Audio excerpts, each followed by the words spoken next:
chers séminaristes, messieurs les journalistes, chers invités en vos rangs et grades bien considérés, mesdames et messieurs, c'est avec un réel plaisir que nous vous accueillons dans le cadre de ce stage régional organisé par l'Organisation islamique pour l'éducation, les sciences et la culture, ISESCO, en coopération avec la Fondation Félix Houphouët-Boigny pour la recherche de la paix, au Centre régional pour l'éducation à la culture de la paix. Permettez-moi à cette occasion de vous souhaiter une chaleureuse et cordiale bienvenue dans cette maison dédiée à la paix et de dire très sincèrement merci à toutes celles et à tous ceux qui ont bien voulu accepter de rehausser de leur présence cette importante rencontre. L'événement de ce jour marque une étape décisive dans la vie du CREP. En effet, nous avons formé des publics variés tels que des cadres pédagogiques, des professionnels de la communication, des acteurs de défense des droits de l'homme, des associations de jeunes. Aujourd'hui, il est question des femmes leaders.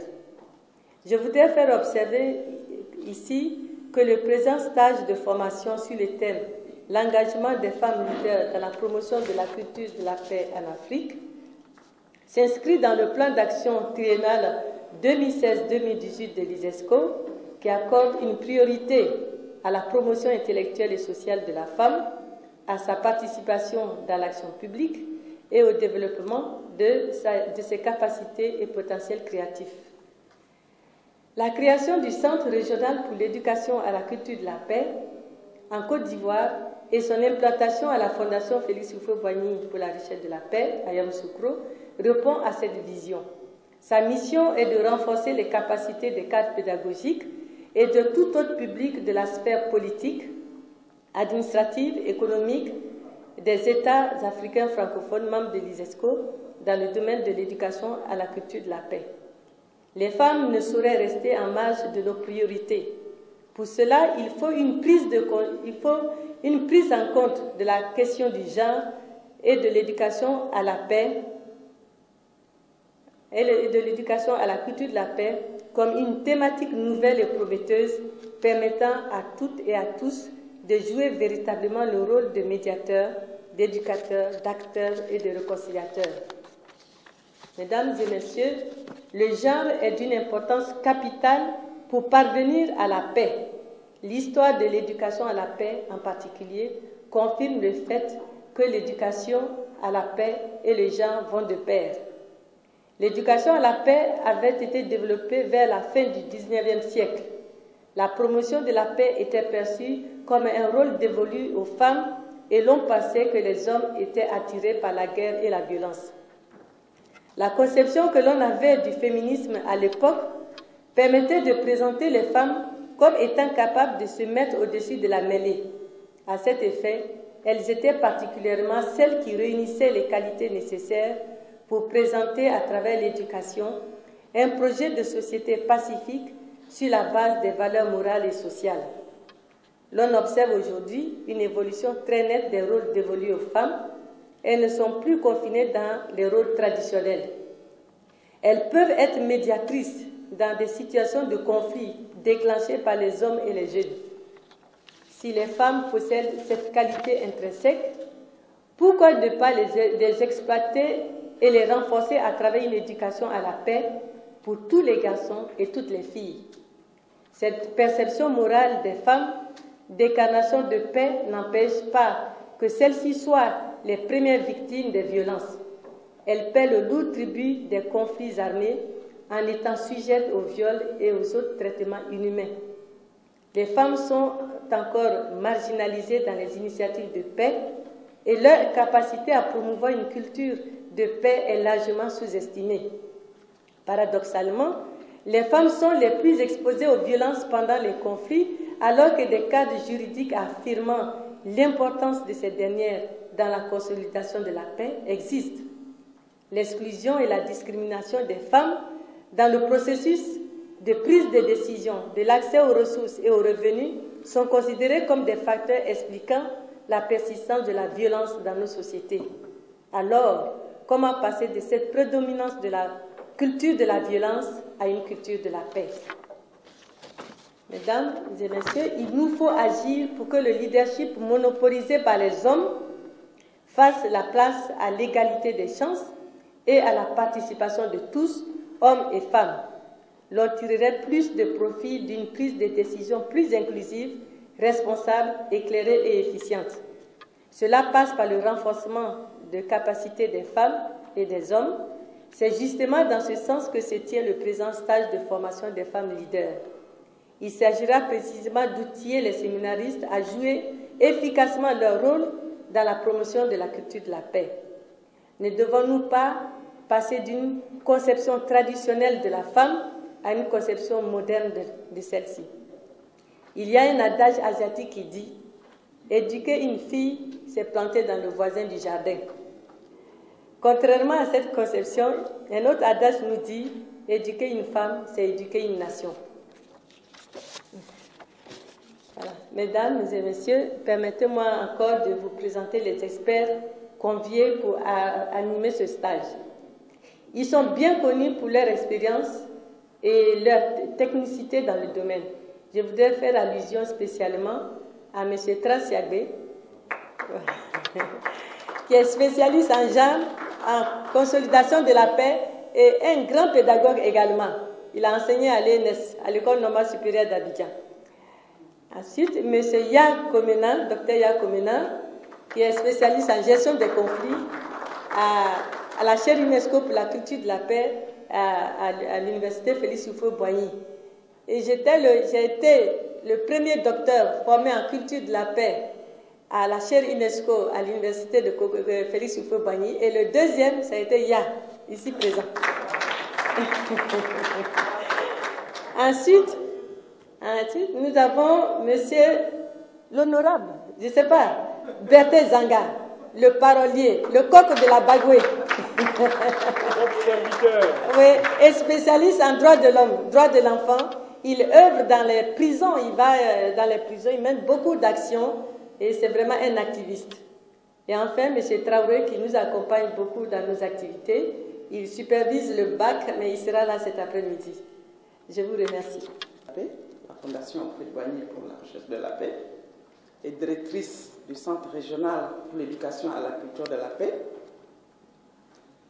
Mesdames, Messieurs les experts, Mesdames, Messieurs les journalistes, Mesdames les représentants des États membres de l'ICESCO, honorables invités, Mesdames et Messieurs, Assalamu alaikum. Bienvenue à la paix.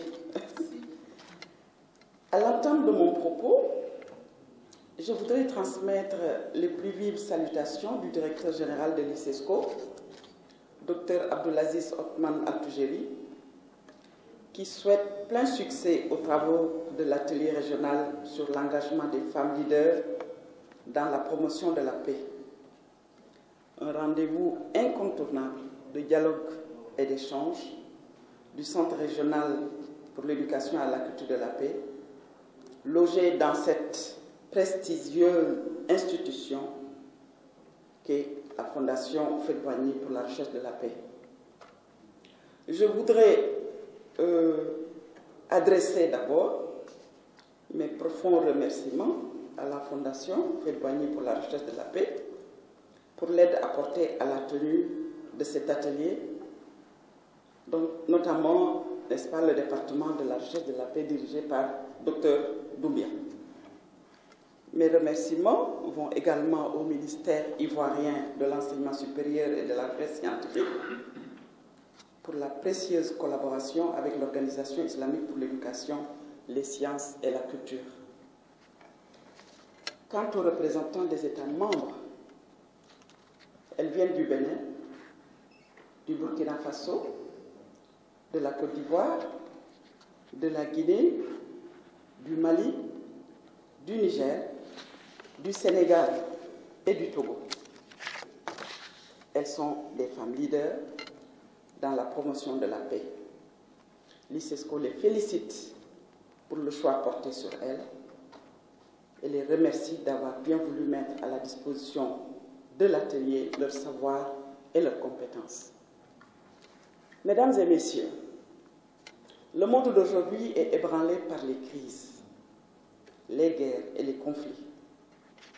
En Afrique, les conflits sont de plus en plus chroniques et revêtent de nouveaux défis sécuritaires posés par la montée de l'extrémisme violent et la radicalisation ou encore les changements climatiques, facteurs de déstabilisation des sociétés, des communautés, des familles. Et ce sont les femmes qui payent le lourd tribut. En effet, les conséquences sur la vie des femmes sont réelles, tant en termes de décès, de non-scolarisation des enfants, notamment des filles, ou encore de violences sexuelles à leur égard.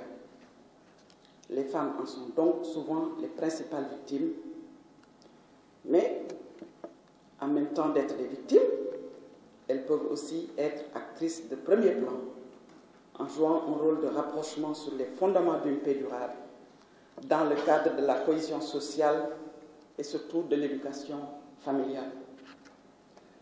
Malgré qu'elles représentent la frange de la population la plus importante dans les États africains, elles sont cependant mal informées et ignorent leur apport indispensable dans la construction d'un monde apaisé. Par ailleurs, il est à noter que face à la recrudescence de la violence, à la prolifération des conflits et des guerres, il y a une forte demande des individus centrée sur les valeurs universelles de paix, mais aussi une nécessité d'instaurer ces valeurs pour les transformer en comportements effectifs à travers l'éducation. Aujourd'hui, il est donc clair que pour la cohésion sociale et le redressement des activités économiques, les droits des femmes et la question de leur rôle et responsabilité dans le règlement des conflits et la promotion de la culture de la paix nous interpellent. Dans l'objectif de contrer la violence, le rôle de la famille est partant de l'ensemble de ses membres et plus précisément le rôle de la femme pourrait et devrait être davantage considéré. Il faudra juste lui donner les moyens de remplir ce rôle. À cet égard, de larges perspectives s'ouvrent aux femmes pour devenir des partenaires efficaces dans le développement durable et global. Des défis sont cependant à relever et beaucoup d'efforts à entreprendre pour l'amélioration de la condition de la femme dans les États membres et pour refléter les circonstances changeantes et les opportunités nouvelles.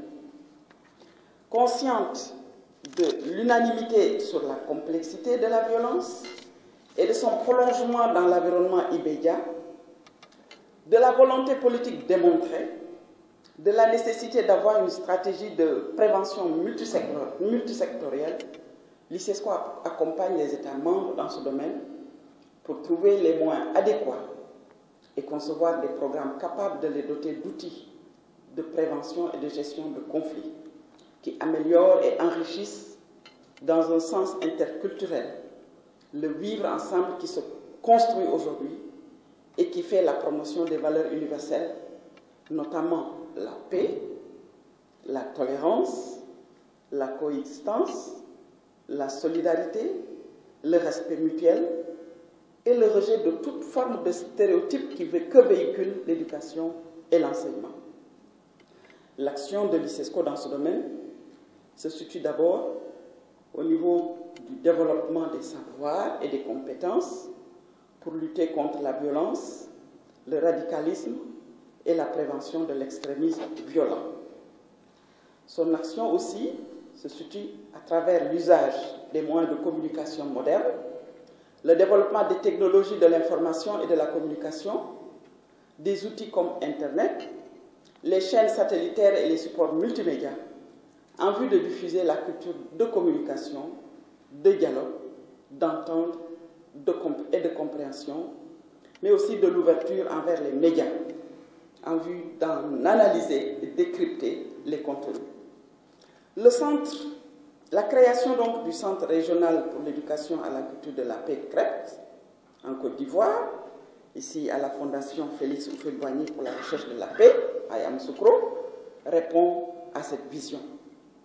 La mission du centre est de renforcer les capacités des cadres pédagogiques et de tout autre public de la sphère sociale, politique, administrative, économique des États africains francophones, membres de l'ICESCO, dans le domaine de l'éducation à la culture de la paix, mais aussi une autre mission qui consiste à susciter et soutenir les initiatives et engagements citoyens, notamment la participation des jeunes et des femmes à l'édification d'une culture de paix en Afrique.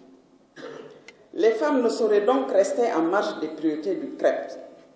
Pour cela, il faut une prise en compte de la question du genre et de l'éducation à la culture de la paix comme une thématique nouvelle et prometteuse, permettant à toutes et à tous de jouer véritablement le rôle de médiateur, d'éducateur, d'acteur de paix et de réconciliateur.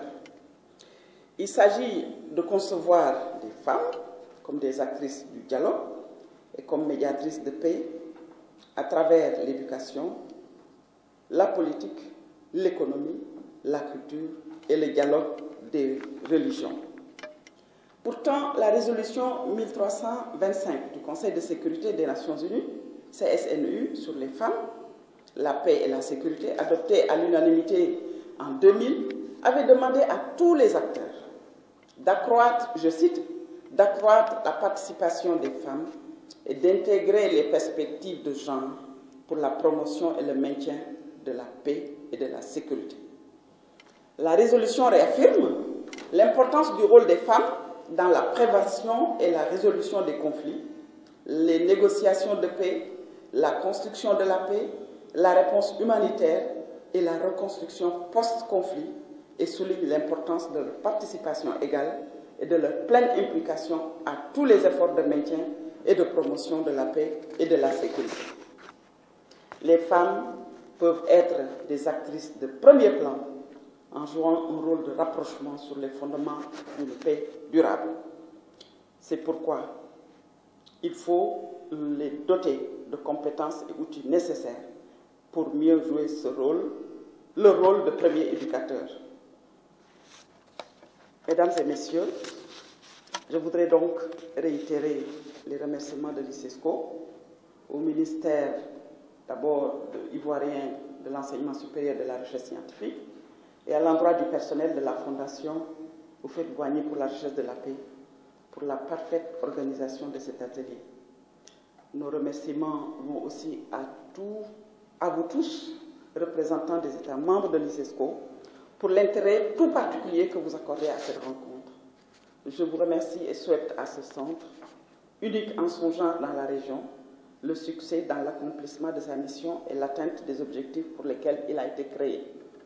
Puisse Dieu Tout-Puissant nous inspirer la réussite dans la diffusion des valeurs de paix, du respect et de la concorde entre les peuples du monde. Je vous remercie de votre aimable attention. Wassalamu alaikum wa rahmatullahi wa barakatuh. Chers paroliers, comme on a bien voulu vous appeler ainsi, Madame Mariama Niang, chère sœur représentant l'ICESCO, Docteur Doumbia Dieneba, directrice du Centre régional pour l'éducation à la culture de la paix, CREP, chères sœurs, mesdames, très chères sœurs, nous sommes entre nous sœurs ce matin, mesdames, très chères sœurs, les représentantes des pays frères, membres de l'ICESCO, très chers experts à la paix, honorables invités en vos grades, titres et qualités, chers amis de la presse, mesdames et messieurs. C'est avec une immense joie que je m'acquitte de cet agréable devoir de vous recevoir éminentes personnalités de tout pays, de tous horizons, au nom de Monsieur le gouverneur Augustin Thiam, gouverneur du district autonome de Yamoussoukro, dans cette salle mythique de la Fondation Félix Houphouët-Boigny pour la recherche de la paix. Honorables hôtes, notre village historique, qu'est Yamoussoukro, est toujours très heureux d'être la tribune de grandes réflexions à de grands sujets qui unissent les hommes et les actions. C'est donc à ce titre que nous avons eu l'honneur de recevoir ce stage régional de formation ayant pour thème l'engagement des femmes leaders dans la promotion de la culture de la paix en Afrique. Thème profond de sens, thème d'une haute portée sociale, parce que, mesdames et messieurs, la femme est la mère du monde. La femme est celle qui procrée, qui gère les foyers. C'est elle qui est une conseillère, une consolatrice éloquente et calme. Donc parler de cette femme, aux vertus multiples et surtout de son leadership dans la promotion de la culture de la paix, c'est lui rendre un vivant hommage et mettre en relief son véritable sens de l'humain que le monde en ébullition aujourd'hui a presque perdu. Mesdames et messieurs, au nom de Monsieur le gouverneur Augustin Thiam empêché, pour des raisons indépendantes de sa volonté, je souhaite un brillant succès à nos travaux, tout en estimant que la femme sera mise en exergue dans tous les domaines de la vie, parce qu'elle le mérite amplement. Mesdames et messieurs, éminentes personnalités de tous les pays, notre technopole de village qu'est Yamoussoukro vous souhaite, au nom de ses élus, au nom de sa notabilité et au nom de sa population, un agréable séjour et des réflexions intelligibles sur ces thèmes qui serviront de boussole à notre pays, à notre continent et pourquoi pas au monde entier. Pour clore mon propos, permettez-moi, mesdames et messieurs, d'adresser une mention spéciale à l'USESCO, représentée ici par Madame Maria Maniang, et au CREPS, je prononce difficilement, sinon j'aurais pu dire CRCP, pour ces thèmes toujours d'actualité et pour ces séminaires toujours enrichissants. Je vous remercie donc. Bons travaux à tous et à toutes. Que le Seigneur nous guide. Et sur ce, je déclare ouvert le stage régional sur l'engagement des femmes leaders dans la promotion de la culture de la paix en Afrique. Je vous remercie.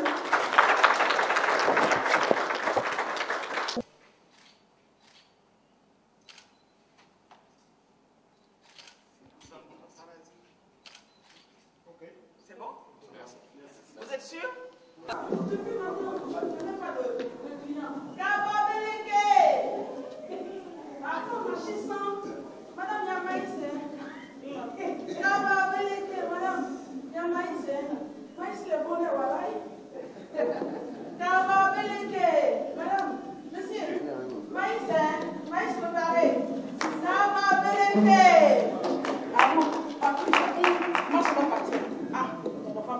Tout ça là, tout ce que je suis obligée de faire, tout ça. Kababeleke! Il n'y a même pas de client aujourd'hui. Kababeleke! Kababeleke!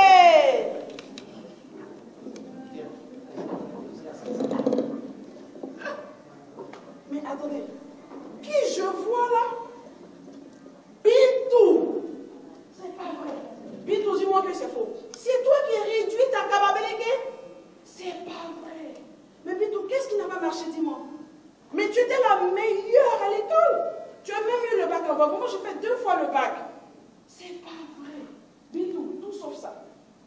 me dire que tu veux que Kabableke, maïs préparé.